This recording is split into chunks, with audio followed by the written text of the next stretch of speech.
5 वर्षासाठी लिहून देणार प्रवीण दशरथ माने।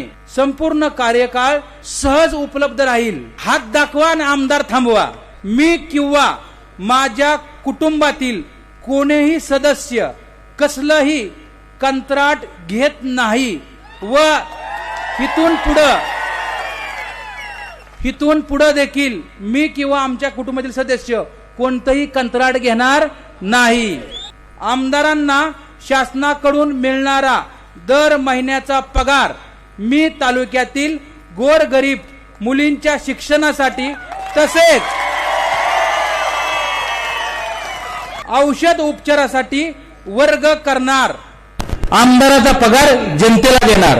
बांधवांनो, आपला पगार नसतो, जनतेचा असतो बांधवांनो, लक्षात ठेवा। जर माझ्याकडून भ्रष्टाचार झाला तर मी कायम